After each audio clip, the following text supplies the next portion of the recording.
to our moderator for the evening, Becca Genualdi. Becca is the project manager of planning and construction at Denver Health and is the current chair of the CItyBuild Steering Committee. Thank you so much, Nancy, and good evening, everyone. I'm so thrilled to get this event kicked off. As Nancy said, my name is Becca Genualdi, and I am the chair of CItyBuild. At CItyBuild, we strive to provide programming that celebrates our differences while also celebrating what unites us, which is our love for Denver and our passion to create positive change that shapes our city and communities. Tonight, our incredible panelists will share their perspectives on how we can build a city not just for women, but for all humans. As we learn more about tonight's panelists, we want to learn more about you. We are just about that 1 year mark when our lives changed drastically. A pandemic, a global civil rights awareness, a national change in our government leadership. This list can go on. We'd love for you to take a minute to reflect on the past year and drop in the chat 1 to 2 emotions that you felt during these pivotal moments. Be sure the messages get sent to all attendees and panelists, as it just defaults to panelists. When I reflect on these tough times, I think about the feelings that come up for me are overwhelmed and hopeful. It was a tough year of abrupt changes through the last year, and there was always hope for change in that future. So please drop your reflections. We are emotional beings. We want us to feel a little bit more connected for this event. The chat and Q&A function will remain on throughout the program, and we would love for this to be interactive with our panelists. Please send all feedback and comments in the chat, and then questions through the Q&A portion. We'll also hold a Q&A section at the end of the program. All right, so without further ado, it is my pleasure to introduce our stellar lineup of amazing leaders. First up, Andrea Fulton. She is the Deputy Director and Chief Strategy Officer at Denver Art Museum. Diane Miles, CEO of Dope Mom Life, and a recent recipient of DBJ's 40 Under 40.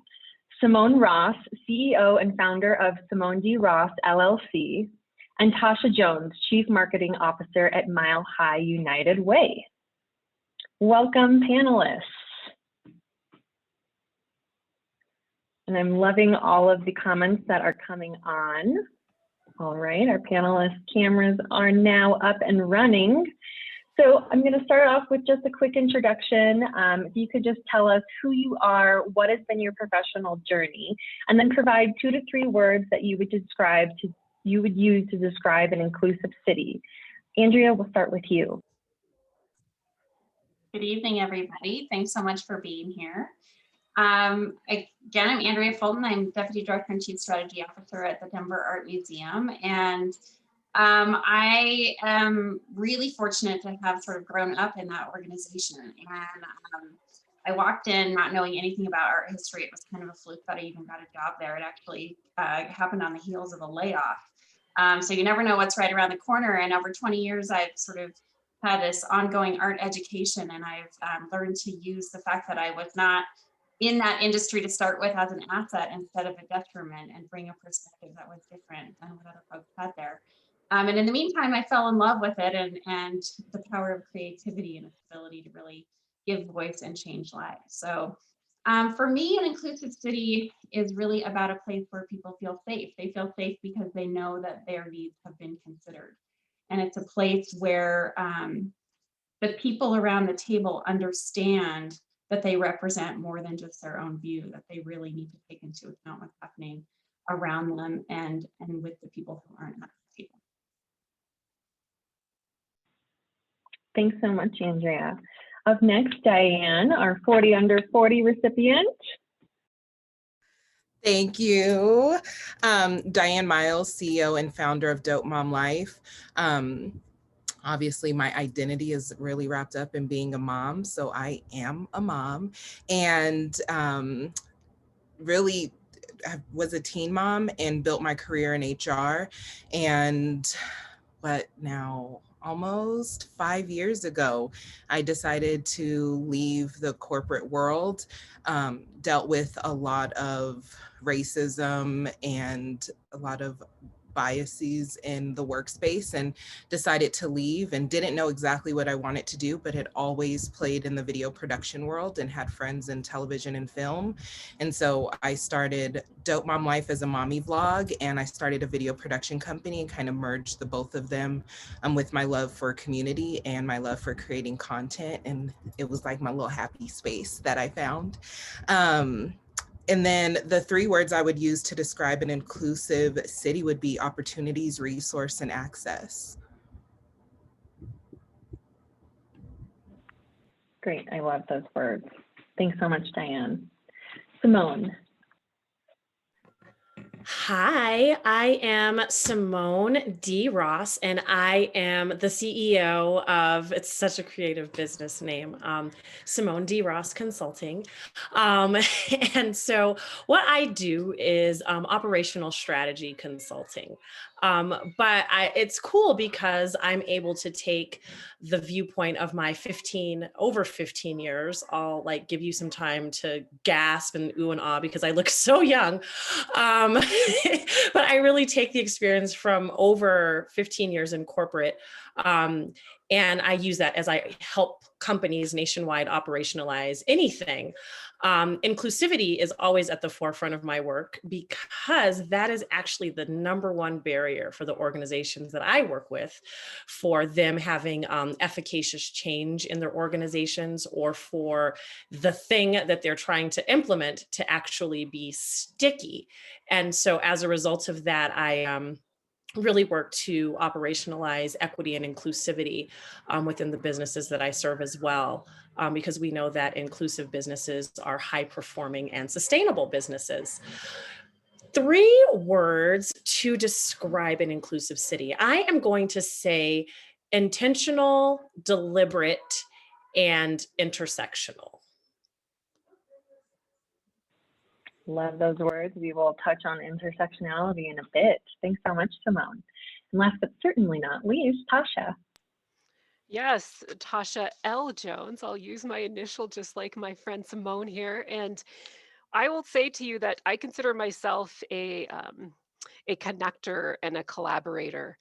And I like to bring together ideas, opportunities, places, and people. And in that, I have the honor of really bringing the value of my brand marketing and community relations expertise in my role as Chief Marketing Officer for Mile High United Way.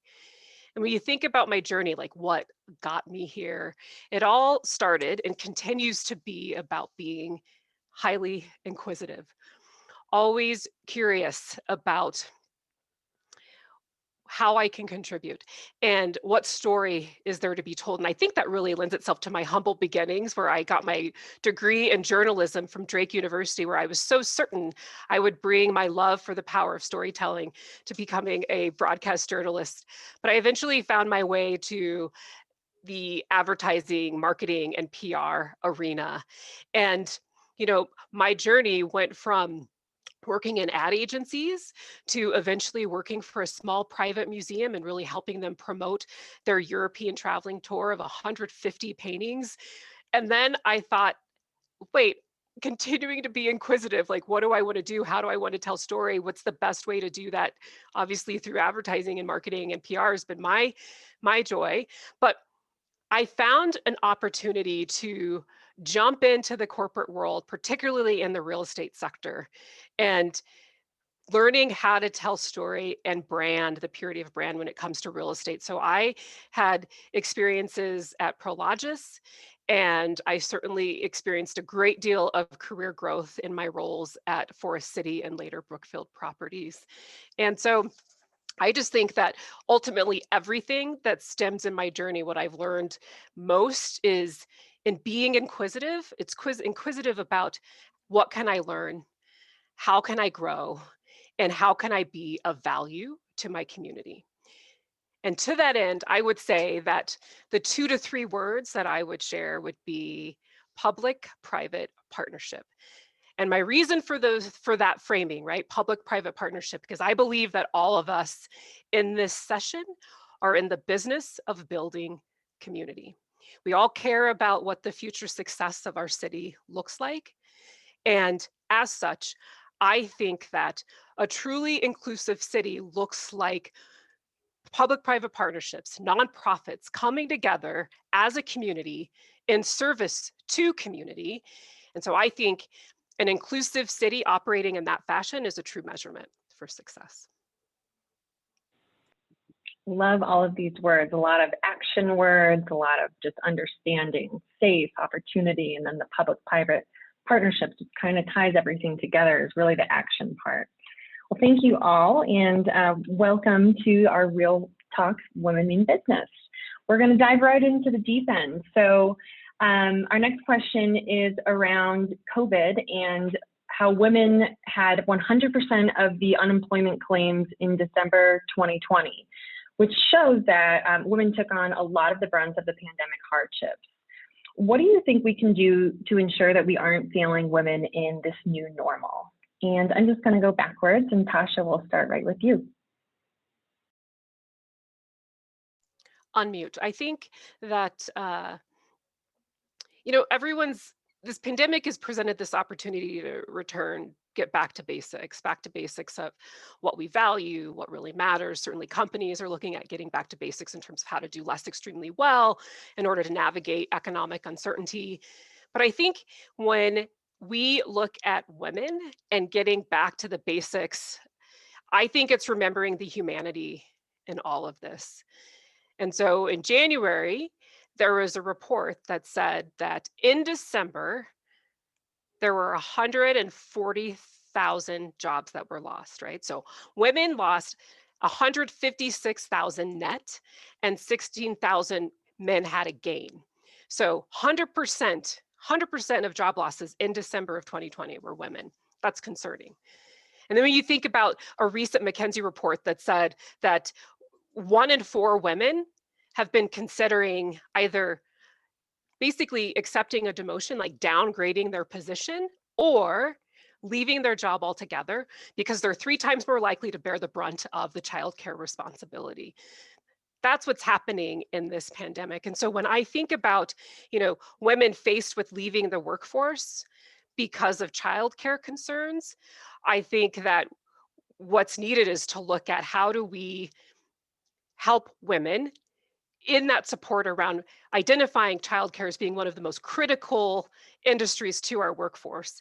And not so much just how do we not fail women when we return back to work, how do we not fail women now? And I think it's putting a real priority on the significance of childcare. Yeah, absolutely. And we'll touch on childcare in our next question here. But yeah, it's like we've taken so many steps forward for women and this pandemic has set us back. And how do we get us into a balance? Thanks so much, Tasha. Simone. So clearly Tasha and I nerded out on the same McKinsey and Lean In report, because another key piece of that report stated that 1 in 3 BIPOC women reported that their managers actually checked on them. In light of everything that happened with George Floyd and the recognition of there being a huge issue in this nation when it comes to race and discrimination. And so again, when you're having those conversations about how can we create workforce ecosystems that women can thrive in, I think the important part too is to consider the humanity in workforce and that we're humans and that we're working. So we had something horrifically tragic happen, yet 1 in 3 Black women reported that their manager checked on them in light of this violence. Something else that we're going to have to really have our eyes on when it comes to women's return to work is, number 1, BIPOC women have been starting 86% of new small businesses. Well, that makes sense if 1 in 4 women are considering downshifting their careers or exiting the workforce, right? Women are doing something, so they're starting small businesses. They're becoming very entrepreneurial. But in light of COVID in Colorado, 40% of Black-owned businesses have shut down real time. So what that's telling us is that there is a huge workforce reentry surge that is getting ready to happen. And so our workforces have to be ready. So they not only need to be ready, certainly with childcare, but workforces really need to have courageous conversations internally about the importance of creating environments that yield psychological safety for employees to be able to come to work their whole selves. They need to really humanize the workplace experience for employees, specifically women, BIPOC women, to be able to thrive. And they need to operationalize equity. So these checkbox initiatives, they're cute and it makes you feel good for that 90-minute session. But equity is something that needs to be operationalized, and there's a lot of incredible ways to do it, but it has to be done. Yeah, I think that last part, operationalized equity, is huge. And I think companies are starting to try and make that a priority, but we really need to kind of ramp that up a bit for women when we're entering the workforce again. All right, Diane. I almost did it. Talked with the mute button on, the story of our lives. I read this quote by Brene Brown yesterday that said, "Don't expect us to follow the rules once we learn that the game is about protecting your power with our lives." And I think 2020 really flashed a light on issues that have always been there. The systems weren't created with us in mind. And so the new normal has to have us creating the new normal. So we have to have that diversity of our lived experiences, our families, our gender, our race at the table, creating what these structures look like in order to support all of us in a way that allows us to stay in the workforce, as well as feeling like safe in the workforce. So a lot like Simone said, there needs to be a safe space that's created, and we need to be the ones at the table creating that safe space, not somebody else telling us what that safe space looks like. Us, for women, for BIPOC women, you know, the Black, Indigenous, people of color, we all need to be there creating this new normal. Yeah, exactly. And also having access to those people who make the decisions on behalf of you, being consulted, is huge. Thanks so much. Last but not least, Andrea. Well, I'm just glad we're calling it a new normal, because I think that the worst thing we could do is say we want to go back to normal, because that normal didn't work for a lot of people.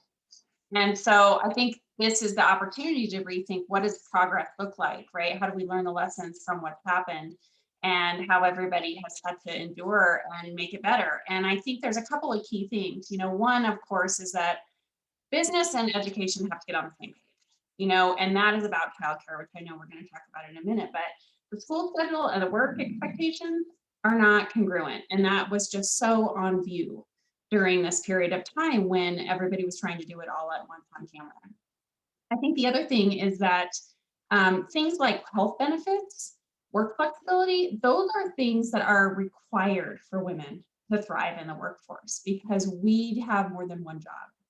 And and some of the ones that we're not getting paid for are the ones that are the most important, of course.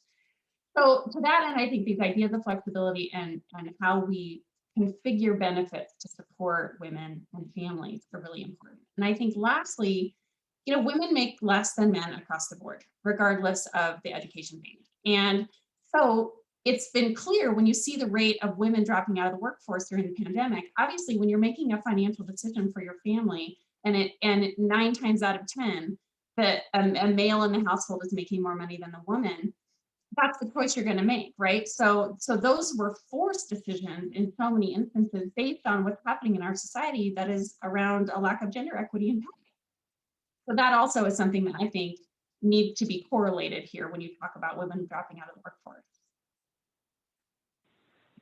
Absolutely. And I love that you touched on the normal was not working for everyone. I think, you know, we found ways throughout the pandemic to make it work, but we don't really want to go back to what it was before because it doesn't really work for everyone. All right, thanks so much. Our next question is about childcare. So it's no surprise that Denver has a lack of convenient and affordable childcare and daycare options. Do you think that this is a problem that is solved by companies, municipalities, or both? We'll just popcorn around. Diane. I definitely think it's something for both municipalities and our nonprofit sector to come together on. Companies and municipalities is my go-to word, y'all. Like, instead of taking what is the speaker say, a pregnant pause, I say anyway. I think it's for both. And I wanted to add in there, I think it's also something philanthropy has to come in and also be a part of that conversation. And when we're looking at the workforce, right, that's our economy. We work to put money back into our economy for our city and state to thrive and survive. And so I think when we're looking at the ecosystem that was created, it shows us all of the leaks that are in the boat. And we understand that it's going to take a group effort to come together and to fix those leaks.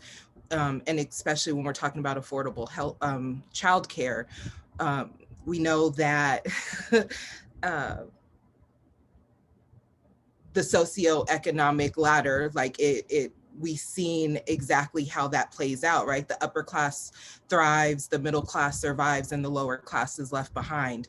So we have to wrap our arms around the lower class and really figure out how to support our working class so that we're not left behind and we don't have affordable childcare and we're left to put our kids in undesirable situations because of the lack of affordability for quality affordable childcare. And I know Tasha has some amazing points, so I'm excited to hear what everybody else has to say.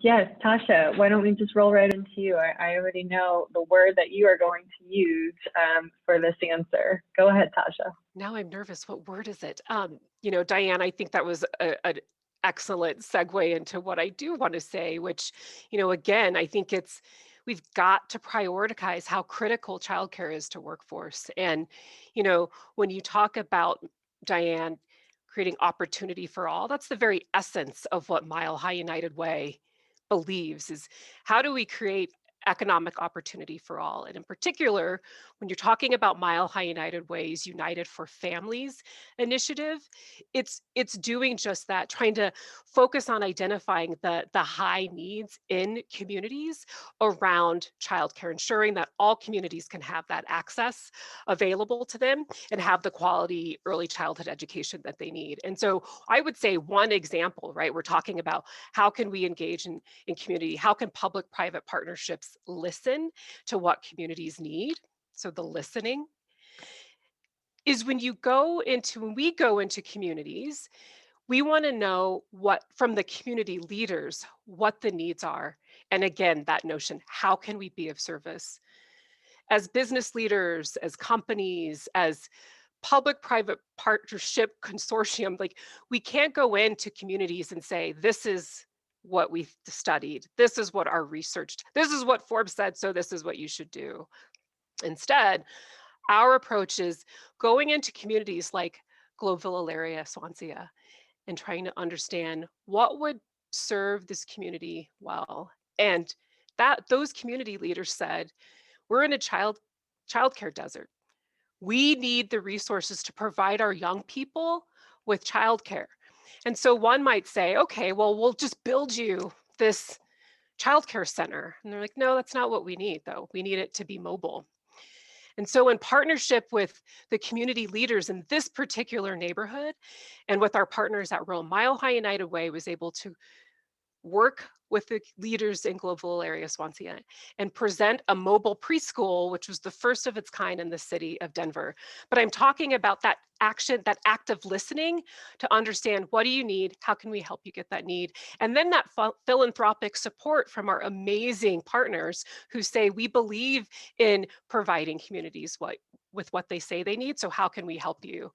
Mile High United Way. And then I would just add another piece in terms of when you're giving credibility to childcare, remember that there's the traditional sense of childcare centers, but let's not forget that there's another informal care that we call family, friends, and neighbor So for those of us in the room who remember, whether it was our grandmothers who might have watched us while our parents went to work, or our family friend, or our aunts or uncles, but that village of trusted neighbors who helped care for us, there's some priority to be given to that care provider and the value that they bring in their communities. And I would say at Mile High United Way, we study this, we look at how we can be of support to those providers.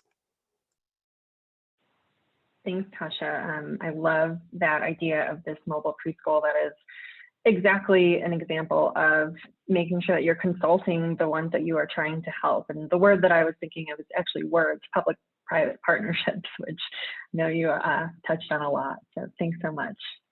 All right, Andrea. Oh, I agree completely with what Diane and Tasha said, in that it's a problem that's going to take everybody to solve.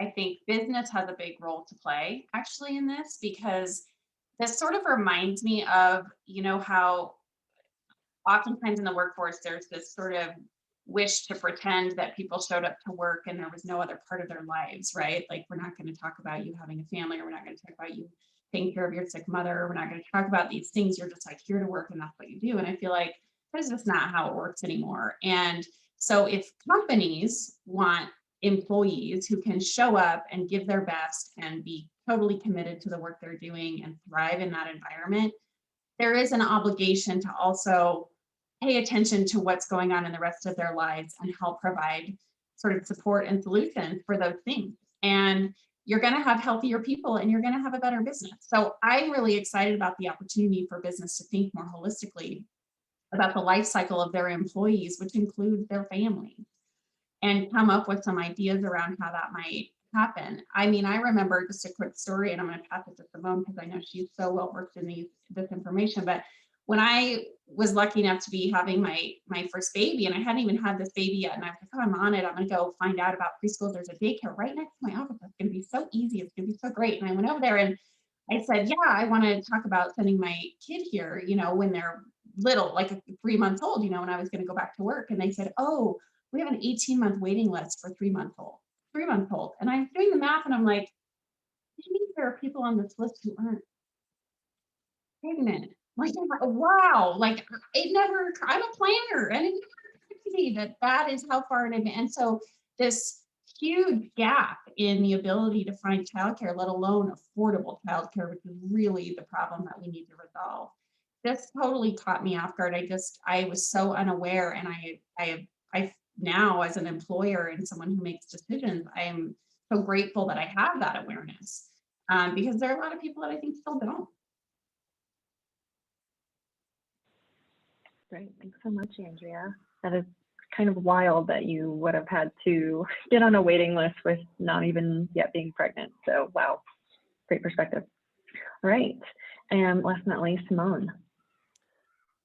So I certainly think that building an inclusive economy, one of the key roots of it is having a strong middle class, right? And so in order to do that, we, number one, have to strengthen the middle class, but then we also have to do some things to get some of our most vulnerable population even into that middle class area. And so what we've been doing all this time isn't working. Sorry, it's not. But we need to look at some different things. Like, we need to look at universal basic income, which gives moms the opportunity, especially our most vulnerable moms, an opportunity to have more choice in their childcare solutions, number one, and then in actually charting career paths where they're not like counting the money, right? Where they're saying, I can't take this manager role because it's going to impact some of the programs that I'm able to benefit from that helps my family. So we need to look at programs like that. And I know they're working in Kenya, they're working in Canada, but we need to start piloting some of those programs in this city to be able to help our most vulnerable population be able to access what they need when they need it and how they need it. I think something else is, I was just watching the news, I gotta stop doing that, but it said that it was somewhere around like 72% of white families felt safe in sending their children back to school. like right now, right, with all the stuff that the CDC is saying. It said 32% of Black families do not feel safe in sending their children to school.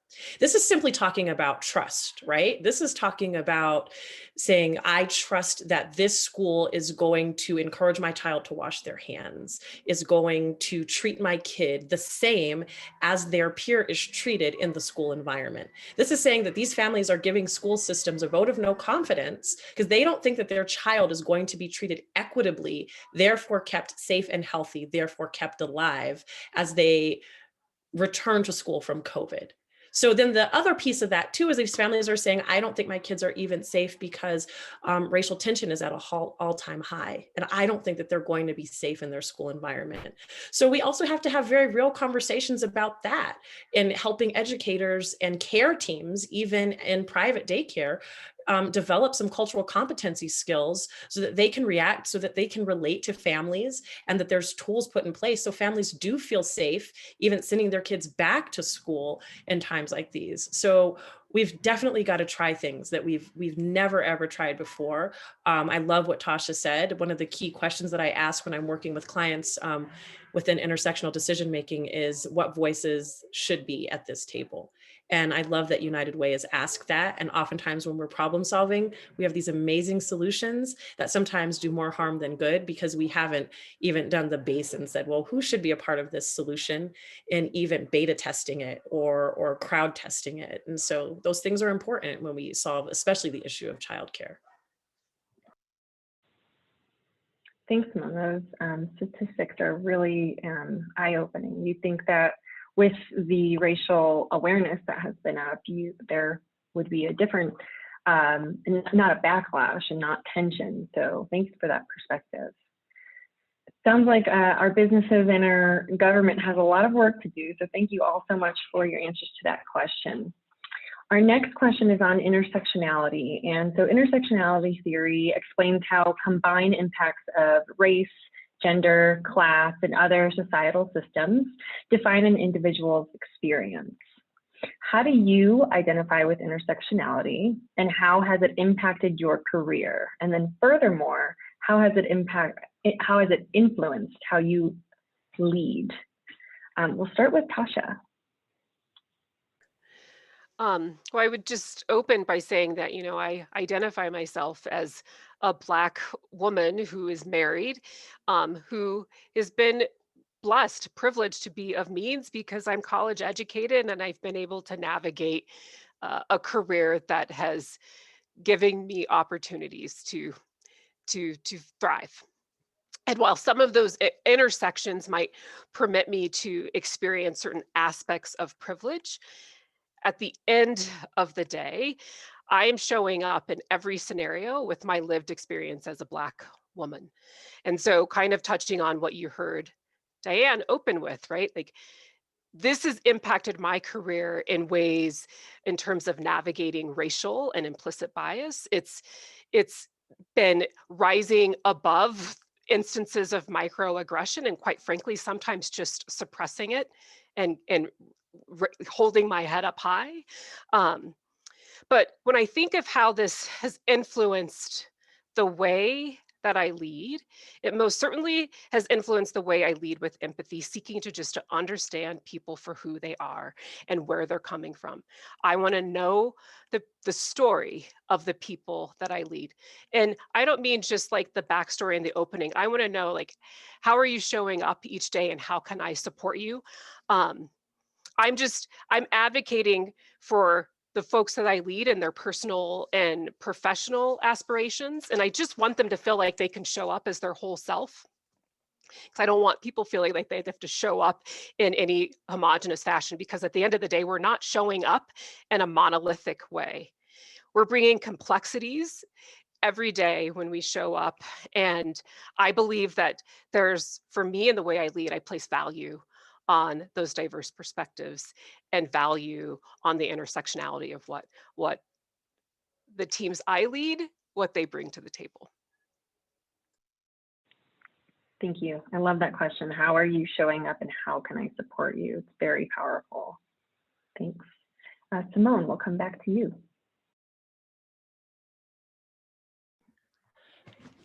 Right. Right. As you got like calling me, my kid's school is calling me probably to let me know that it's supposed to snow tomorrow.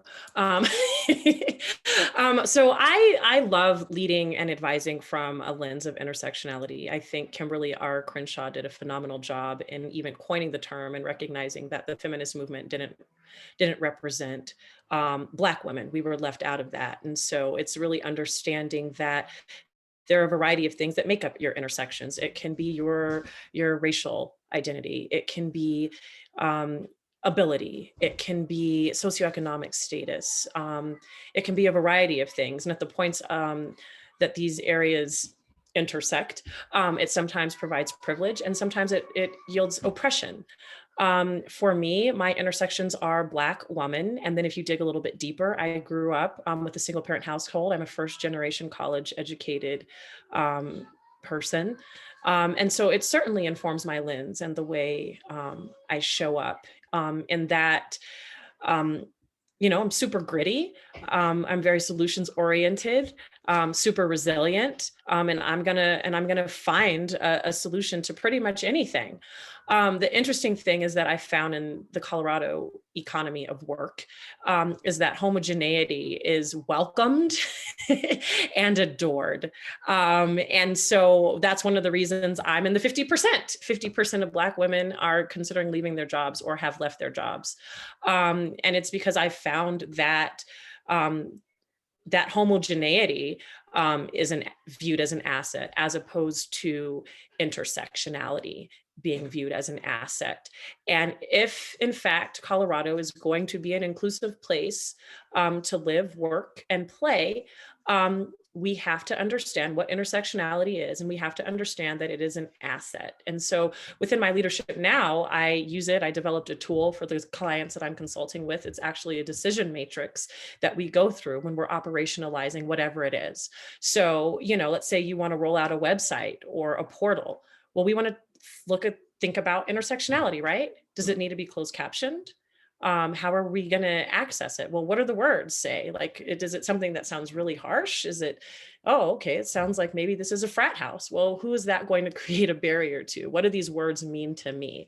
And so that's how I lead, definitely, always from a place of intersectionality and thinking about where those intersections are and what we're creating so that people are not harmed by what we're creating, but so that we can actually implement real solutions, solve real problems that are sustainable and have staying power that everyone can see themselves in and can access. And so that's actually the fun part of using intersectionality as a tool in business and as a tool in leadership.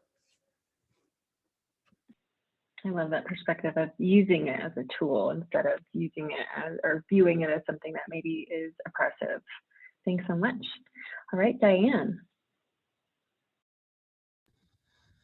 I am a Black woman. And like Simone said, if you dig a little deeper, which I mentioned at the beginning, I was a teen mom. I am a mom who is single, but I'm not a single mom. And all of that affects how I have built my business and how I run my business. I also credit growing up, being born and raised in Colorado Springs as another part of that, and the interesting dynamic of growing up upper class and lower class. So my parents were divorced and my dad lived down south and my mom lived up north. So before, now we have words that we put on everything. So before code switching had a word and was a thing, I grew up code switching. I went to school up north because my mom understood the access, the resources, and the opportunities were up there. Nobody looked like me up there, or there was a handful. But from kindergarten to 5th grade, I never had a person who looked like me that stayed in our school. They would come in for a couple of days and they were gone. There was never anybody that stuck around but me because I lived in the neighborhood and it was my home. And then I also grew up down south where it was a completely different dynamic and everybody looked like me, but I had to be completely different than who I was where I went to school at and where I spent majority of my time. And so today I make sure that when I work with clients, first of all, that they internally won't harm or cause any further trauma with the communities that they want me to help them engage with. So we do video production, yes, but within that, we also focus heavily on DE&I. And so a lot of people come to us like, Diane, we need diversity in our videos. And I'm like, cool, let me see who is on your leadership team, and let me see who the people will be engaging with. And then I look at their website and it's all white people. And I'm like, oh, so you want me to just Black Lives Matter market this thing? And that's not what we're about. Black Lives Matter marketing is what I call it. And they just put a bunch of people of color in a video and they're like, look, see, we're doing the work. And so I make sure that any organization that we engage with is not harmful to the communities that they want us to help them build a relationship with. And then that's so layered in how we do that work. But one of the ways is checking out the websites.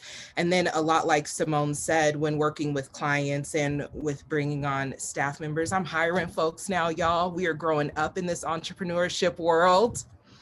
And I look for that diversity in ability and thought and lived experience and all of the other things that make up diversity when I'm looking at bringing other people onto the team, to make sure that my blind spots aren't even, shining bright like a diamond and keeping anybody out.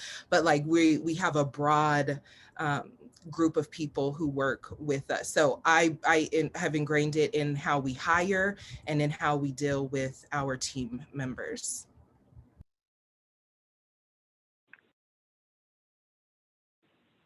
I love that you touched on kind of what did you call it, Black Lives Matter marketing.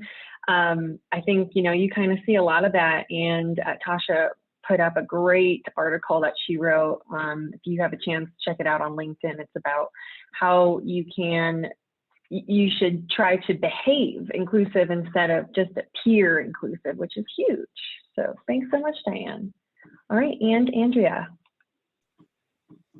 Oh my gosh, I mean, so much of what you all said is just so important, and I'm just soaking it all in. It's so powerful. And, for me, kind of understanding intersectionality as sort of the multiple facets that make people who they are, I think created sort of a broader definition of diversity, than what we were traditionally talking about, which I think created some inroads for people to the table, which I appreciate so much, because as a white woman who, is college educated, I had every privilege imaginable, but I didn't know it for a long time, right? I was part of that, like, I'm swimming in the water, I don't even know I'm in the water. And so having these conversations and having the sort of opportunity to learn what that is, and also then think about that, but I do bring some perspectives. I'm a mom and I'm a woman, and I've faced sexism, in my career, and I've dealt with some of these things. And so knowing that I can contribute in a way that opens up a door for other people to contribute to. And so as a leader, I feel like it's my responsibility to create that space, right? And to invite the people that I'm working with or for or in partnership with to show up and to talk about their intersectionality and to bring forward all the different facets of their personalities, because that's until we start to recognize that everybody has, dynamism, in so many areas, and it's this accumulation of life experiences, and that we really value that, and we listen to it, and we activate it on behalf of then making real connections, then we are just back in this space of viewing sort of, very limited areas of diversity and what people have to offer at the table. So that's what I try to do in the roles that I have the opportunity to play, is bring my whole self and all of the life experiences that I have to offer, and then use the privilege that I have and what that has gained me to create the space for more people to bring their whole self. Thanks for that perspective and accountability. I think that goes back to Tasha's question of asking who is not at that table. And so I think we all appreciate you bringing that question when you go about your daily lives. All right, so we're going to go on to just individual questions specific to the panelists. Be sure to start to submit any questions that you may have through the Q&A function. as we will be wrapping that up here shortly. All right, so we'll just go back to Andrea. So museums are a critical part of a city's culture. From a visitor perspective, how does the Denver Art Museum approach inclusive outreach as well as spaces? So I'm going to sort of use two different examples to talk about how we are working toward this, right? It's a constant journey, you know, for any individual, for any organization, I feel like, to really understand how to truly build inclusive spaces and inclusive cities. And so for us, from an outreach perspective, it's interesting because I also am overseeing all of our comms and marketing efforts and things like that. And I love Diane's phrase, the Black Lives Matter marketing, and it's totally going to show up in my conversations. But you know, art museums are a tricky business because we come out of a place of colonialism. I mean, really, at the end of the day, art museums were born out of this idea of a very white European perspective on what was art, and this very top down, we will educate you on what that is. And what I'm really proud of at the Denver Art Museum is that we, from a very sort of early stage, all the way back to even the 1920s, have taken kind of have tried to expand that to say, actually, art museums are places where you celebrate culture and where you bring voices to tell their own stories of their own cultures through creative practice, right? Through creative excellence. And so we, I think, have really built upon that opportunity. And in our outreach as well, outreach is not just splashing your marketing campaign in all the neighborhoods that you don't see people come from. Outreach is relationship, and outreach is listening.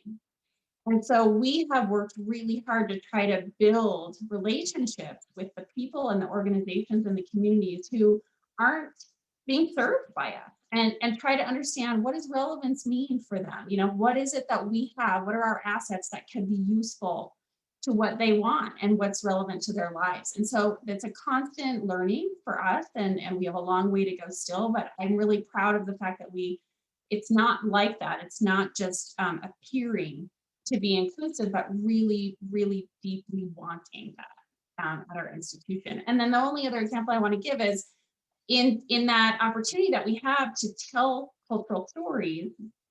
First of all, art is a whole different language, right? Art is a way for people to express themselves. It has often been a way that oppressed communities have expressed themselves and gotten a message across in a way that couldn't be heard in another format. And so we are actually in the process of redeveloping 200,000 square feet right now of gallery spaces. And so when we decide, for instance, we have a whole collection of Indigenous art of North America, a really, really important and wonderful collection at the museum. We have the perspective that we cannot be the storytellers of those objects. Those objects came from tribes, they came from artists within those communities, and those are the voices that need to show up, because that's how the community learns, right? That's how people become more knowledgeable, and we bridge gaps, right, in our understanding of one another, is when you can really hear that authentic voice. So we really look at ourselves as an organization that creates spaces for all people, ages, backgrounds, abilities, you know, education levels, and we design spaces that not only supports them, no matter what their person is or their group is, but that really is a space that breeds creativity and inquisitiveness. We are just there to stoke curiosity. And so having that direct connection to an artist's vision and an artist's voice is so critically important. Thanks, Andrea. I'm really excited to see that new building, and I've loved just hearing about all of the inclusive measures that you and your colleagues have thought of. And, you know, I've been to the Jeffrey Gibson, to Dior, to Frida, so I do love that, as you say, museums are a celebration of culture. Thanks so much. All right, Diane. As CEO of Dope Mom Life, what has been the main obstacle for your clients when they are communicating to diverse neighborhoods and populations? Yeah, I think Andrea said it, like that trust and that real genuine relationship and connection. So when they come to us, they're looking for us to help build that relationship and create a dynamic video that's going to make them want to come in. And one of the first things I always say is, well, first is what you're doing and even something the community wants, and how have you engaged the community in order to find out it's what they want. And then understanding, like, once we understand what they want, now how do we communicate that in a way that's culturally responsive and respectful, and doesn't, like I said before, just do that Black Lives Matter marketing where they're not at the table creating the content in a way that's going to speak to them, but you're telling them. Gone are the days where you could make one commercial and we were forced to watch it because our moms watched the soap operas and Oprah Winfrey, and when Bounty came on, the paper towel guy, we will go to the store, we've seen that brand before. Those days are gone. We're in a digital age, and you can't just create a commercial that speaks to everyone. Now you have to really get into communities when you want to build that relationship with them and understand them in a way that we have not had to understand, especially traditionally harder to reach demographics and the BIPOC communities. Like, now we're like, okay, what speaks to them, what resonates, and how do we get this messaging into them in a way that matters? And also, like, my clients, I think, are realizing now that 92% of recommendations are come across a lot better when it's from somebody who the community feels like they can trust and have some sort of a relationship with, or some kind of commonalities. So that's what our clients come to us with the problem. Like, we have this amazing service for them, but we don't know how to get it in front of them. And then we're like, well, is it amazing? And let's talk to the community and find out what is amazing about it, or if that's not even what they need. Yeah, and I think that question is this what the community wants? It's such a simple question, but I feel like it is something that is forgotten to be asked. What is it that they want?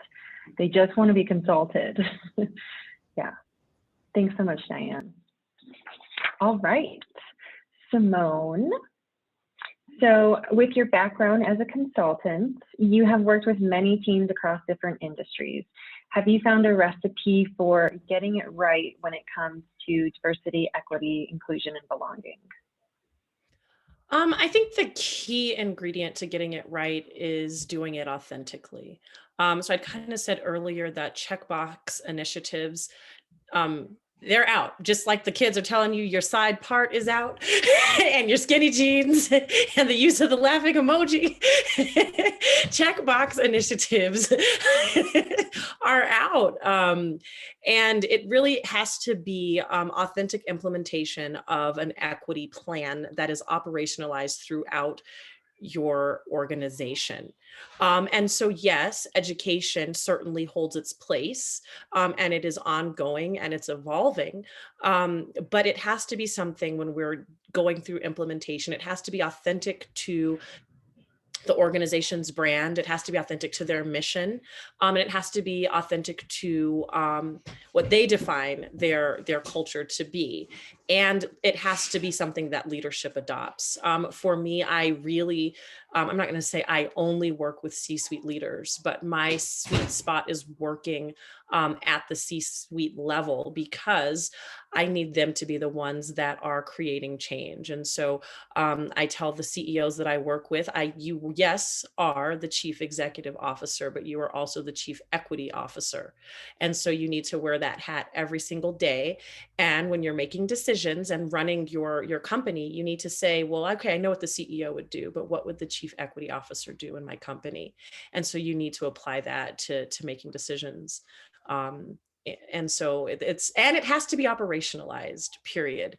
It can't just be, we went to implicit bias training and we're healed. No, what are you talking about? It has to be operationalized. There has to be audits. It could be about pay equity.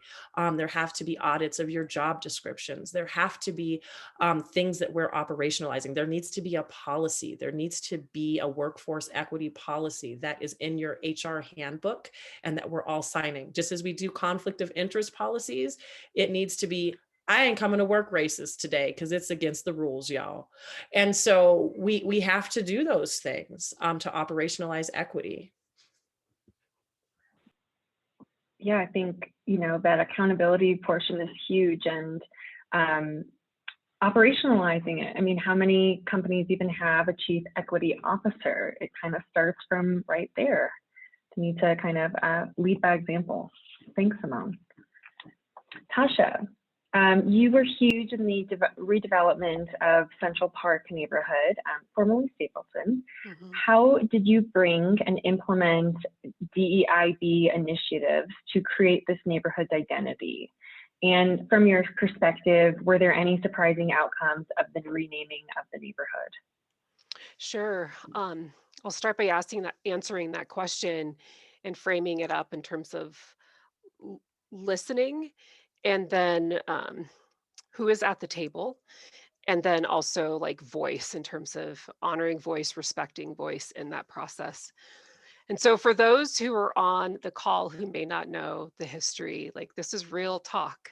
So let's just recap that this was once an airport that many of us flew into called Stapleton International Airport.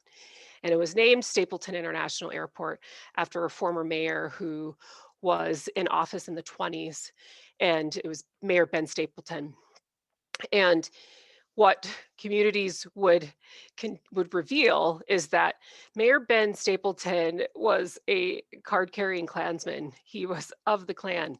And so then you look at how this airport goes from being named Denver Municipal Airport to Stapleton International Airport because of his investment in making Denver an aviation city. And so that name continued. And then you fast forward to when Denver International Airport opens and Stapleton International Airport closes, and it becomes this question. So 1995 is when Denver International Airport opened and Stapleton closed.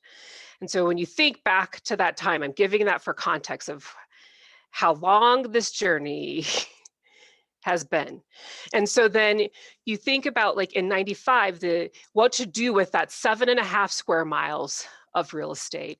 And so there were citizens, there was some listening that was done. There were citizens and business leaders who came together and authored a green book with this vision for how this redevelopment, the 7.5 square miles of prime real estate, what it could be. And it was aspirations that it would be inclusive for business, for it would be sustainable, it would have diversity of housing, and it would have lots of parks and open space. And even at that time, when the community expressed not wanting the redevelopment to be named Stapleton, the argument was that there's so much, after 60 years of it being this entity, the real opportunity, that's how it was positioned, to leverage this name, this geographic location of what it once was. So in bringing on the master developer that I worked for, Forest City was brought in 1998. And the idea was that this community would have multiple neighborhoods, and where those residences and businesses and parks and everything could integrate. And so it became a real call of, we'll use this as an identifier, calling it Stapleton to get it some market recognition. But we won't name the neighborhoods that. We won't name streets after Stapleton. We'll try to make it not the focus as the neighborhood gets built out in naming neighborhoods and streets and schools. And so I started in this project in 2005, and I think and I started as a coordinator, and it was within my first year that I came to understand the story. And so you can imagine the conflict that I felt I have to honor my voice. I have to understand the story, what's within my purview here. And as I came to understand the story and came to understand how it was being marketed and got moved up higher and higher in position, where I had greater influence for how I could be at the table asking questions about, okay, well, how could we be doing things differently? And concurrently, you had this 2014, 2015, this resurgence of issue with the name, saying that this name is disrespectful to the Black community and to communities of color and the community in general. There's a systemic tone by keeping this name. So you had this pushback. And what I did within my purview as a director who told story about this place was I made sure that I had diverse teams at the table, bringing a diversity and inclusion marketing consultant to the table, and making sure I was bringing diverse voice when it came to media and when it came to outreach. And what I chose to do was, we are going to elevate these neighborhood names, and we're going to start marketing as Central Park West, Central Park North, Willow Park East,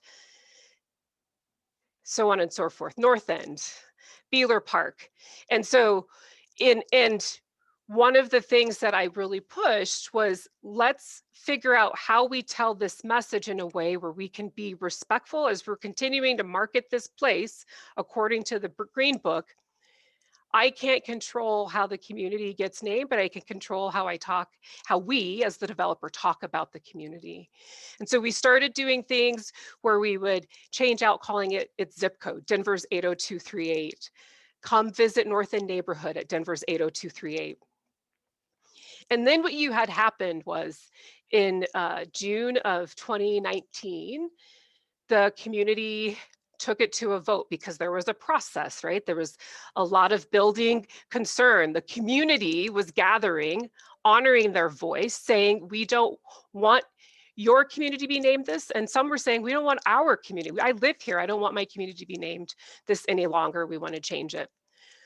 And so there were lots of community discussions, lots of focus groups, lots of conversations, and the community took it to a vote in 2019 and decided that 63% of the community in June of 2019 said, yeah, we just don't think we need to change the name of the community because we don't see ourselves the way it's being cast.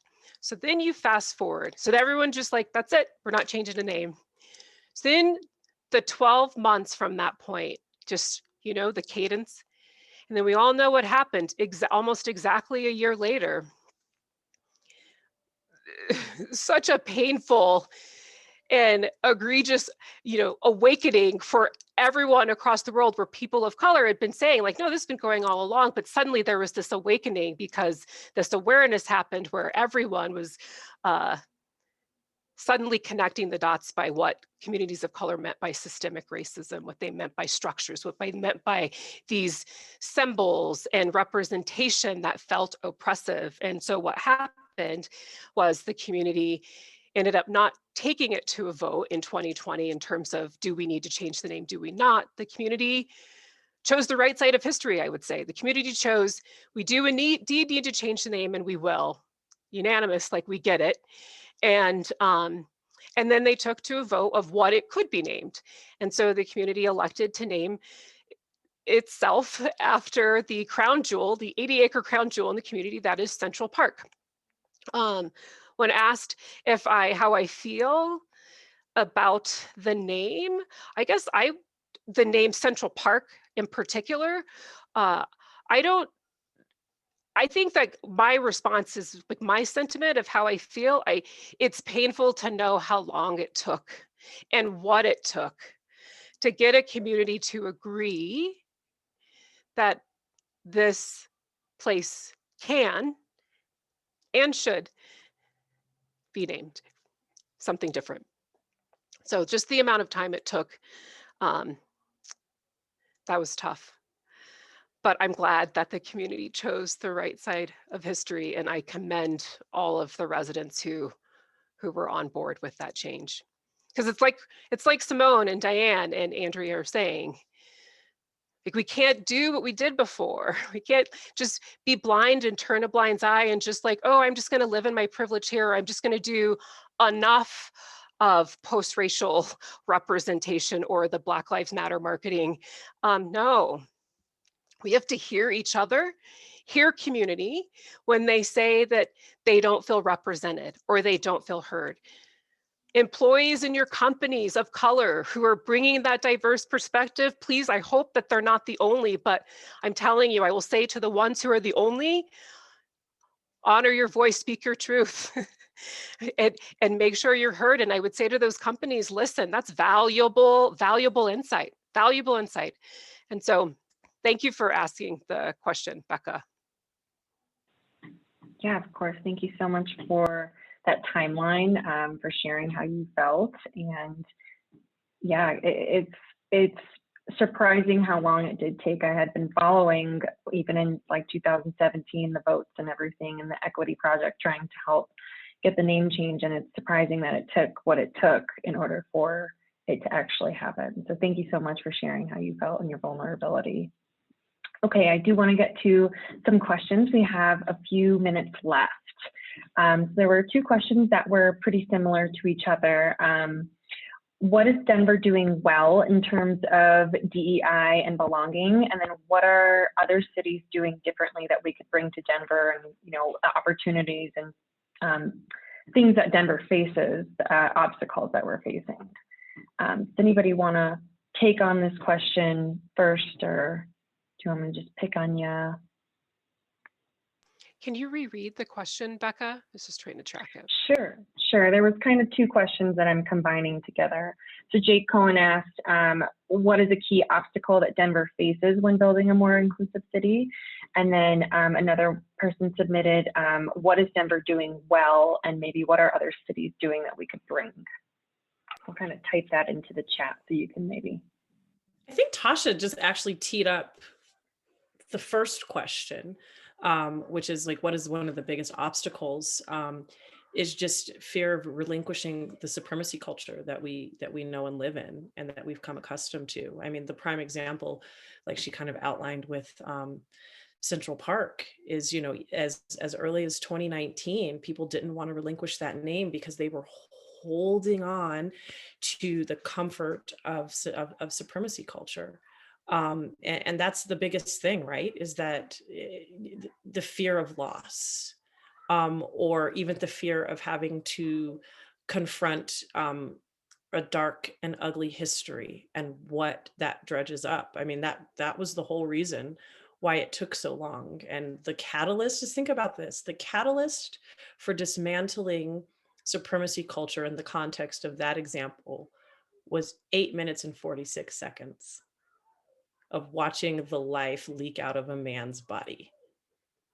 And so just think about, like, that can't be the catalyst for dismantling supremacy culture in our respective systems. But we have to get over that fear. We have to get over the fear of maybe even learning something new about ourselves that we don't want to believe, or about our history. And I think that's the biggest block to creating any change in this space. And then I will just add a little bit to that. I think, you know, I work in the philanthropy world as well. And when the George Floyd murder happened, the ED for the foundation that I work for came to me and said, Diane, what do we need to do? And I said, well, we need reparations. So when we're looking at the United States of America in its entirety, right, there are 13, we're all fighting for 13% of the resources that are left here, all of us. So when we look at the Black community specifically, and we're saying, okay, how do we get our hands on this 13%, understanding that we will be at zero wealth by, 2050? What has to be done? And those resources have to be redistributed. And I hear a lot of talk around affordable housing and all of these like resources that don't empower our communities to generate wealth. And that's a problem. And I'm not saying that affordable housing doesn't have its space in the ecosystem. It definitely does. We need it. We also need redistribution of the resources, because we don't hold any of the wealth here, but we created it. Our ancestors created it on their backs, and now we're in a position where we don't have any of the resources in order to have a fighting chance in America. And so when we want to really talk about what diversity, equity, and inclusion work is, it's getting us the resources that we need in order to create an ecosystem within our community to generate wealth. And we don't have that. And I love, the renaming of Stapleton. We're finally saying, like, do you, like, what they're canceling, Speedy Gonzalez, and everybody's up in arms. And I'm like, imagine that you weren't a part of a conversation and every cartoon and television show that was on TV was meant to make you look a certain way, and you had no say-so in how you looked, but it perpetuated a stereotype that was detrimental to your community. And now you're up in arms because we finally have a voice and can say, no, I don't want to see that. I know its origin, I know where it comes from, and it makes me sick.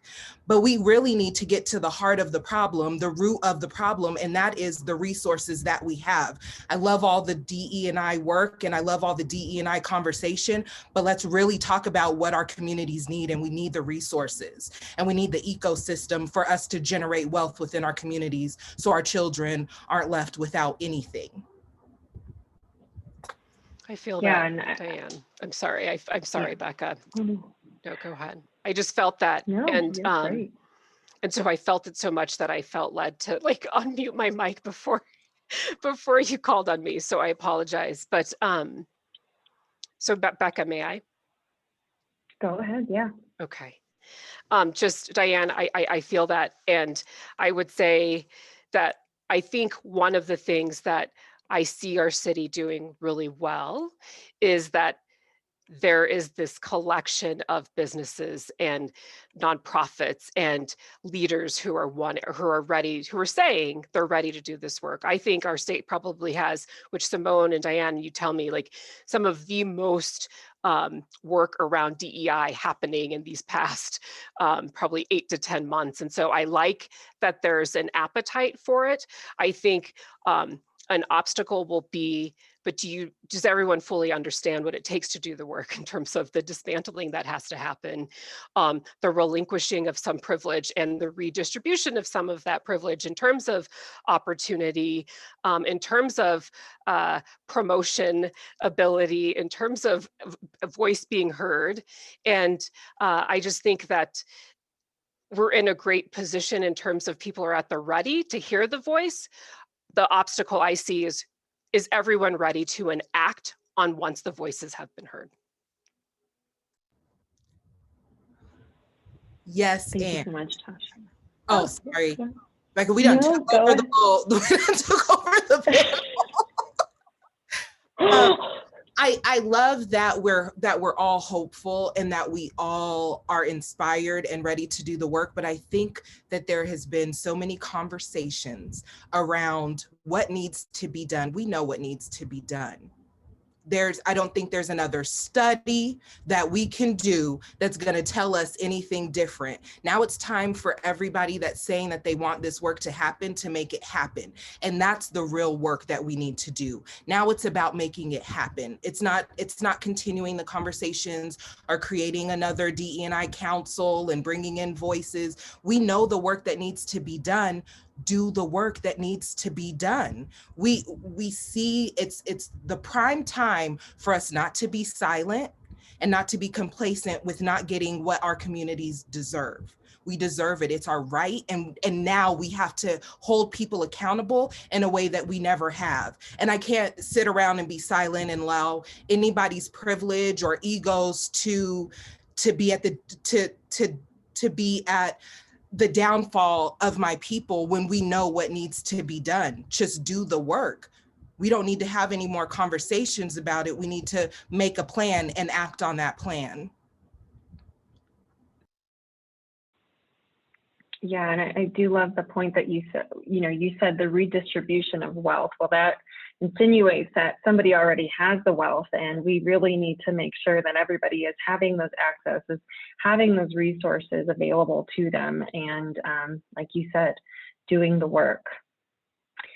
All right, well, unfortunately, we are over time, so we have to close this panel, but what an amazing, powerful evening.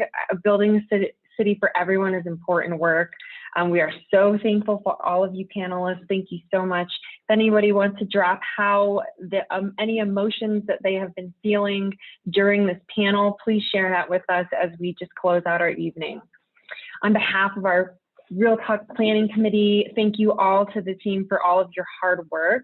And thank you for all of you city builders for joining us tonight. And once again, thank you so much to our sponsors tonight, Capital One Cafe, for making this event accessible to everybody, and our program sponsors, TIAA, Sidecar PR, Ireland Stapleton. Thank you all so much. We look forward to city building with you in the future. Thank you, Diane, Andrea, Tasha, and Simone. Hope everybody has a wonderful night. Thank you.